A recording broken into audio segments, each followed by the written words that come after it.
आदाब दोस्तों, मैं हूं शहजाद आलम बरनी। आप देख रहे हैं द बरनी शो। आज हम अपने शो में जो मुद्दा लेकर के आए हैं वो मुद्दा है 2022 का साल, जो देश के लिए काफ़ी नफरत से भरा हुआ रहा। कुछ ऐसी घटनाएं जो देश के लिए एक काला धब्बा बन गई, जो कभी शायद न भुलाई जा सकें। वो नफरती कार्यक्रम जिन्होंने देश में काफ़ी हंगामा मचाया।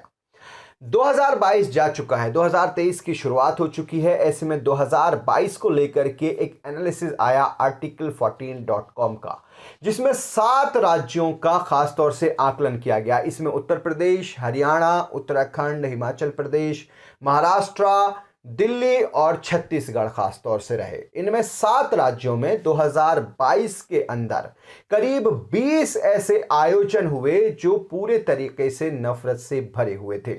इन नफरती भाषणों में खास तौर से 2 घटनाएं काफी अहम रहीं। एक 9 अक्टूबर 2022 का वो कार्यक्रम जो विश्व हिंदू परिषद ने दिल्ली के रामलीला मैदान में कराया, विराट हिंदू सभा के नाम से, जिसमें बीजेपी के सांसद प्रवेश वर्मा ने मुसलमानों के खिलाफ खुली नफरत फैलाई और मुसलमानों से सामान खरीदने की अपील की कि मुसलमानों से सामान ना खरीदें, उनको असली सबक सिखाना है तो उन्हें इस तरीके से सिखाएं।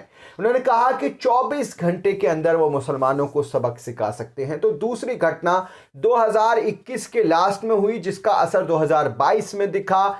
17 से 19 दिसंबर 2021 में घटना हुई थी, धर्म संसद हुई थी हरिद्वार में, जिसमें यति नरसिम्हानंद से लेकर के अन्य लोगों ने भी हिस्सा लिया और आखिरकार उस मामले में 2022 में एफआईआर दर्ज हुई। लोगों को जेल जाना पड़ा, लेकिन बाद में वो छूट गए। उसके बाद अन्य इस तरह के बयान आते रहे।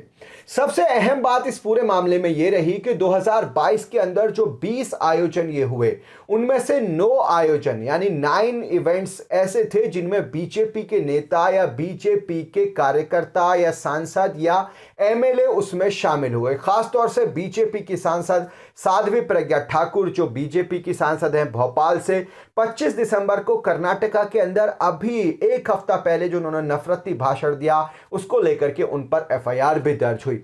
उसके अलावा बीजेपी के सांसद प्रवेश वर्मा, बीजेपी के दिल्ली के एमएलए अजय महावर, बीजेपी के लौनी के उत्तर प्रदेश के एमएलए नंद किशोर गुर्जर, उसके अलावा बीजेपी के आंवला के असीम गोयल या बीजेपी नेता अश्वनी उपाध्याय हों। इसके अलावा अब अगर संत महात्माओं की भी बात की जाए तो यति नरसिम्हानंद, खासतौर से जितेंद्र नारायण त्यागी उर्फ पुराने वसीम रिजवी, साध्वी अन्नपूर्णा उर्फ पूजा शकुन पांडे, साध्वी प्राची, साध्वी स्वामी आनंद स्वरूप जैसे लोगों के भी नाम काफी उछले, क्योंकि इनकी बयानबाजियां कुछ इस तरह की रहीं। लेकिन सबसे अहम जो बात इसमें सारी हुई, धर्म संसद के नाम पर जम करके नफरत फैलाई गई। चाहे वो हरिद्वार की धर्म संसद हो या कानपुर की धर्म संसद हो या प्रयागराज की धर्म संसद हो या अलीगढ़ का कार्यक्रम हो, खूब जम करके नफरत फैलाई गई। लेकिन इन सब में सबसे अहम बात ये रही कि चाहे वो सांसद हों या विधायक हों या बीजेपी के नेता हों या साक्षी हों या साध्वी हों, इन किसी में से भी अभी तक कोई भी व्यक्ति जेल में नहीं है। 1-2 लोग इसमें जेल में गए, जैसे कि यति नरसिम्हानंद जेल गए, लेकिन वो चंद दिनों के बाद ही छूट गए।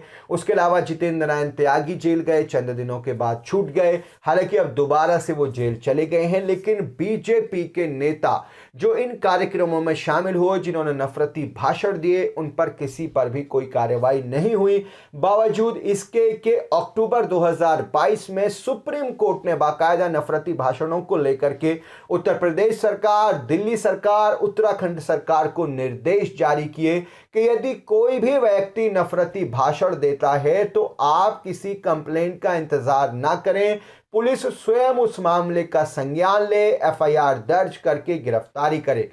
लेकिन उसके बावजूद क्या पुलिस ने ऐसा किया? ये सबसे अहम सवाल है।